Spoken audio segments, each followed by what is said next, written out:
In terms of going to people where they live, the other thing that we discovered is that a lot of people live online. And we needed to reach those people online. And I don't mind telling you that I'm a professor, and my colleagues who teach political science thought that I was completely insane. And they said to me, you know, only young people are online, they're apathetic, they don't vote, why are you wasting your time? And I said, I know what I'm doing. I do teach marketing after all, let me try this.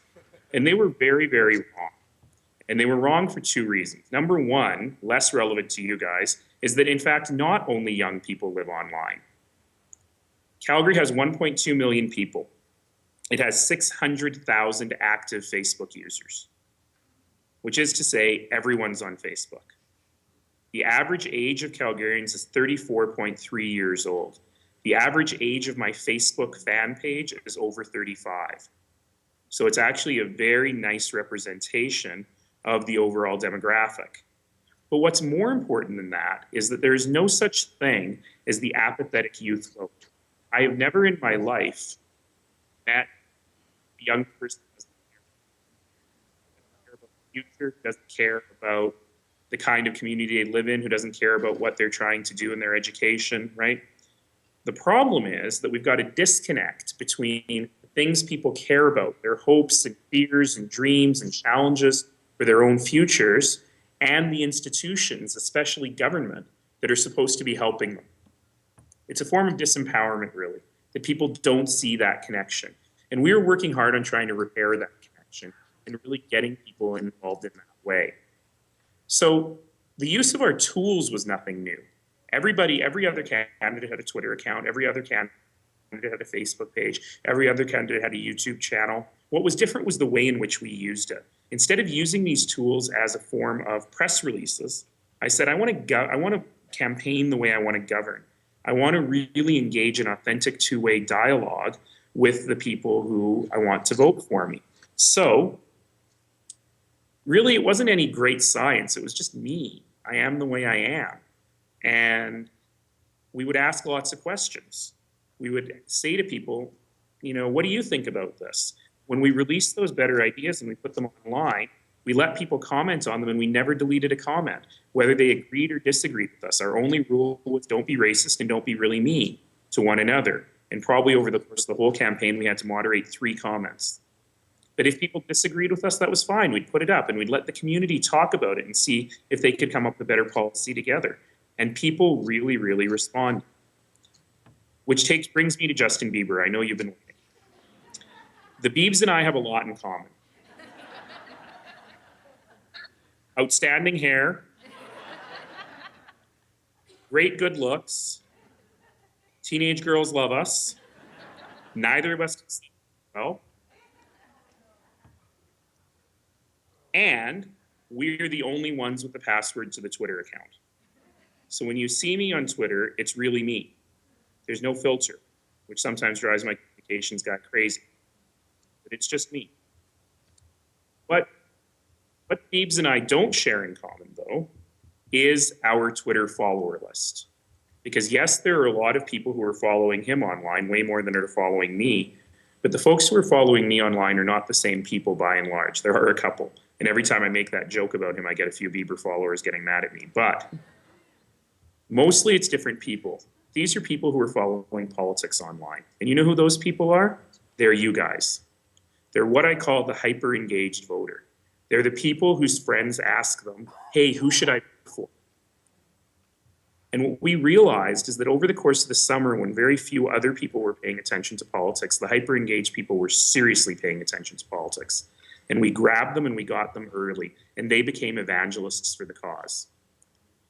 You know, a political campaign is only about one thing. The only reason you run a campaign and you have lawn signs and door knocking and everything else, there's only one reason. And that reason is that you're trying to identify the vote. So you're trying to get the names and addresses of voters for your database so that on election day, you will phone them multiple times, you'll send someone over to knock on their door, and you'll make sure they vote. That's it.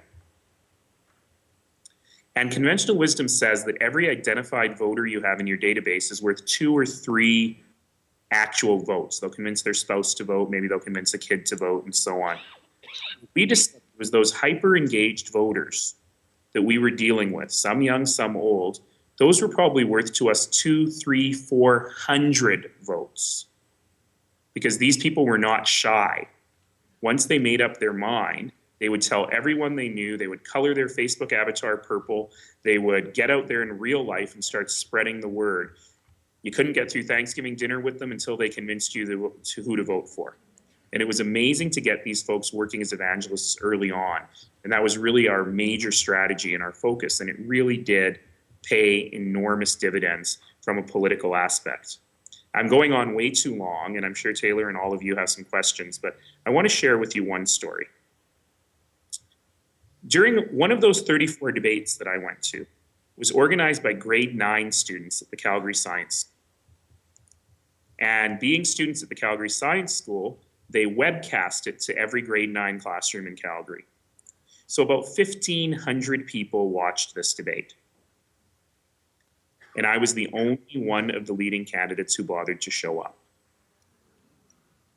And when I spoke with the other candidates, including the guy who was just on the phone, why didn't you go? They said, well, what's the point? 14-year-olds can't vote. I would have spent more time, my time was better spent somewhere else. And I thought to myself, wow, you are really stupid. Luckily, I didn't tell them that. And they were really stupid for 2 reasons. Number one is, as you well know, there is no force on earth more powerful than a teenager who is convinced that she has a good idea. And notice I said she, because particularly a teenage girl who's convinced she has a good idea. She will tell everyone she knows, she will convince everyone, parents, siblings, cousins, uncles, and aunts that they've got to do their democratic duty. And of course that happened. But I'll tell you the end of the story.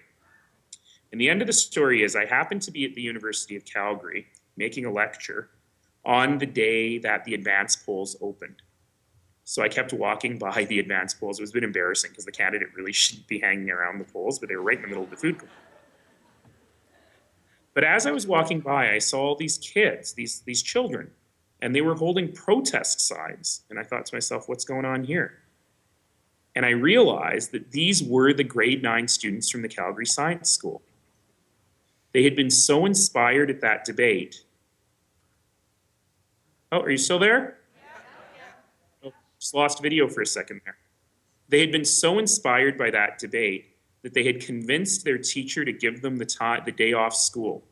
And they went to the universities, they knew the advance polls were that day, and the protest signs they were holding said things like, I can't vote, but you can. And they were literally shaming the university students one at a time into going to vote.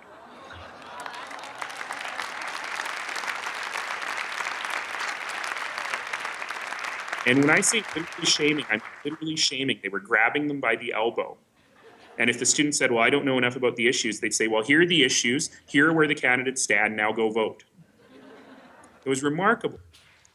And it showed me the power of engaging every citizen in the community and how we can use tools and mechanisms to make sure that those people are engaged. And to me, that was probably the single most gratifying moment of the election. Winning was also gratifying, but watching those kids start what I know will be a habit that will never leave. If a kid at the age of 14 is standing in a university food court with a protest sign, that kid is going to vote in every single election that kid is eligible to vote in. And I think that for the rest of their lives. And I think that was very exciting.